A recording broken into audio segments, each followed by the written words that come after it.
politesse. Après 6 mois de temps, on n'a même pas encore été capable de lui donner les bases de nos principes sociaux que de dire salut et au revoir. Non mais, des fois Frédérica, là, tape un petit peu ses nerfs.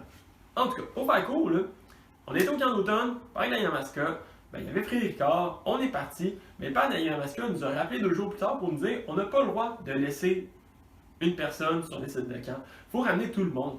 Fait que, la prochaine gestion, on s'était dit bon, parfait, on rapatrie Frédérica comment? On a regardé peut-être le garage, ça n'a pas trop fonctionné. À l'église, non, je me suis porté volontaire. Bon, parfait.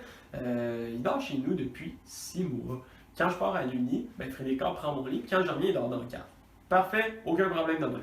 Le problème, c'est qu'il y a un coronavirus qui fait en sorte que maintenant, je suis tout le temps chez nous, donc lui, il doit tout le temps être dans le cave. Puis ça tape vraiment, vraiment ses nerfs. Fait que là, il y a des fois des petits sauts d'énergie comme ça. Puis c'est ce qui vous a fait en vous lançant une corne. Ça y arrive des fois, craignez rien, ne vous veut pas de mal. En tout cas, chose certaine, c'est que Frédérica était sérieux en vous disant qu'il a un défi de nœud pour vous. Et oui, pour ma part, je vais vous montrer comment réussir ces nœuds-là. Je vais faire 4 séquences vidéo. Première, je vais vous montrer comment faire la corde qu'on va utiliser. Oui, c'est pas si simple que ça, mais ça va vous être très utile. Ensuite, on va prendre un temps pour pouvoir revoir le nœud chaise, le nœud coulant simple et le nœud chaise coulant. Par après, dans une autre vidéo, ça va être autour du nœud tendeur, une des versions du nœud tendeur, en espérant pouvoir vous montrer d'autres versions si possible. C'est la version justement qu'on a travaillé pour le camp d'hiver. Et la dernière vidéo, ça va être le nœud du gabier qui va vous permettre de raccorder 2 cordes ensemble de manière plus solide que le nœud plat, avec plein d'autres avantages. Ça va faire le tour de nos 4 vidéos. Pour faire des nœuds, on a besoin de cordes. Tu peux avoir tes écouteurs qui ressemblent à ça. Ça fonctionne très bien pour faire de la corde, pour faire des nœuds. Le problème, c'est que tu n'es pas capable de faire un nœud tendeur avec des écouteurs. Chaud bête. On va prendre de la vraie bonne corde. Ça se trouve dans ton garage. Dans ton garage, ça peut être de la corde jaune, sinon ça peut être de la ficelle, ça peut être de la corde synthétique, peu importe, trouve-en. Sinon, tu as peut-être même encore de la corde à valo que tu as gardée des derniers camps. C'est parfait comme ça. Ce qu'on va préparer ce soir, c'est 2 bouts de corde. Un petit bout de corde d'environ 50 cm qu'on va utiliser pour nos travaux de tout petits, des petits nœuds comme ça qu'on va pratiquer. Et une deuxième corde qui va faire la longueur de ta table de cuisine, c'est-à-dire environ 2 longueurs de bras. On va les travailler. Qu'est-ce que ça va ressembler à la fin? J'ai déjà fait celle de 50 cm, puis ça ressemble à ça à la fin. Vous ne le voyez pas. Mais au bout, ça fait 2 petits bouts super solides, puis c'est ça qu'on va travailler ce soir. Comment faire ces 2 petits bouts-là? Alors, j'ai été calculer ma table de cuisine. Elle fait 2 belles longueurs de bras. Ça donne un petit peu ça. J'ai un nœud ici. Pas grave, ça faisait 2 longueurs de corde. Pour faire ce qu'on va faire, vous avez besoin de Scott Tower, d'un briquet, d'une chandelle et d'un ciseau qui est ici. J'ai ma longueur, j'ai ma mesure. Je vais couper ma corde. Alors, quand tu vas couper une corde, c'est possible qu'elle fasse une petite affaire comme ça qui devient dérangeant. Ça arrive. Puis le pire dans tout ça, c'est quand tu l'utilises souvent, ça commence à faire une corde de même. Ça, c'est vraiment désagréable. On va prévenir ça. Plus tard dans la vidéo, je vais vous dire pourquoi il faut faire ça, mais pour l'instant, je vous le montre. Alors, je vais prendre mon bout de corde. Étape 1, j'allume ma chandelle. Faites attention, la flamme sort par le nœud briquet. Donc, on le tient loin de nous. J'allume ma chandelle. Étape 2 et étape 3, je vais tout de suite vous les dire. Étape 2, c'est de faire chauffer votre bout de corde. On va pencher l'ordinateur. Voilà. C'est de faire chauffer votre bout de corde. Ça se peut qu'il prenne en feu, c'est tout à fait normal.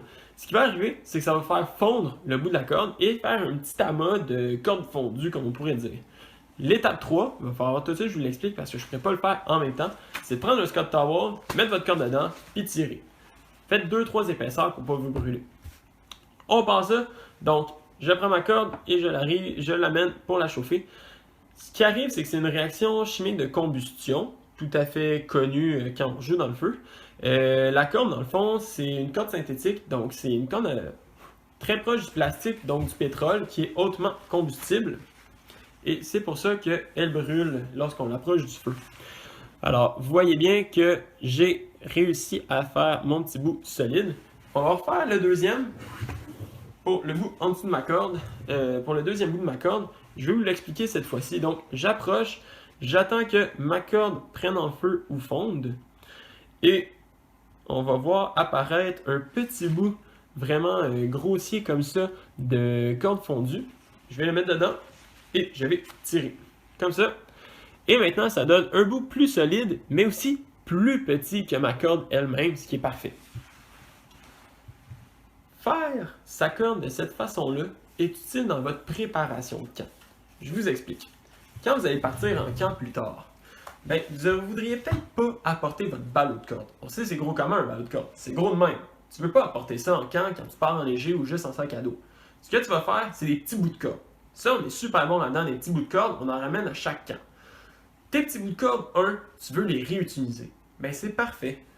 Comme on vient de solidifier le bout de notre corde, elle ne va pas se défaire de manière désagréable. Donc, on va vouloir la réutiliser et on va pouvoir la réutiliser. C'est ça qui est important. On a ici un avantage environnemental. Secondo, on prépare notre corde en avance.